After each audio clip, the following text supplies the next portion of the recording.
নমস্কার, দ্য রিপোর্টে আপনাদের স্বাগত।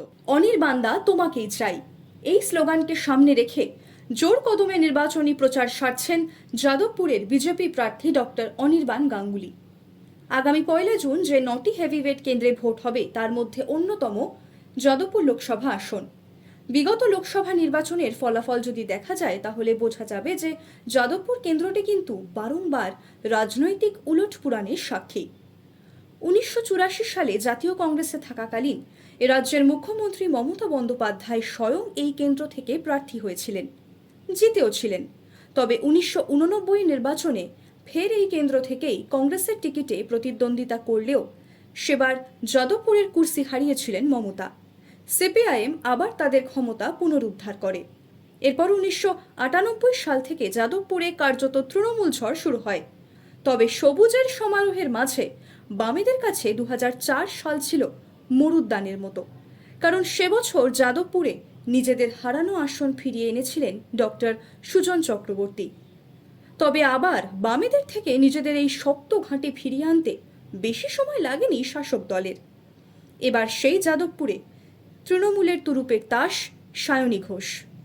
অন্যদিকে যাদবপুরে আবার বাম জমানা ফিরিয়ে আনতে মরিয়া সিপিআইএম। তাদের দলের হয়ে প্রতিদ্বন্দ্বিতা করবেন এসএফআইয়ের সর্বভারতীয় যুগ্ম সম্পাদক সৃজন ভট্টাচার্য। তবে এই দুই তরুণ তুর্কির পাশাপাশি আরও একজন রয়েছে যিনিও একেবারে মাটি কামড়ে পড়ে আছেন। তিনি পদ্ম শিবিরের প্রার্থী অনির্বাণ গাঙ্গুলি। প্রচারের ময়দানে ঝড় তুলছেন তিনিও। এদিন বাঘাযতীন আই ব্লক মোড় থেকে শুরু হয় তার রোড শো। দীর্ঘ পথ অতিক্রম করার সময় এলাকার মানুষদের কখনো হাত নেড়ে কখনো বা হাত জোর করে তাদের কাছে ভোট প্রার্থনা করলেন অনির্বাণ। সাদা পাঞ্জাবি, গলায় জড়ানো বিজেপির দলীয় উত্তরীয়, আর হাতে পদ্মফুল, একেবারে চেনা ছকেই জনসংযোগ সারলেন বিজেপি প্রার্থী। তার প্রচারের সঙ্গে যোগ্য সঙ্গ দিল ভোট উপলক্ষে বাঁধা বিশেষ গান। অনির্বাণ নন, তিনি সাংসদ হলে যাদবপুরের জন্য কি করবেন তা তার হয়ে সাধারণের কাছে বলে দিচ্ছে গানের কলি।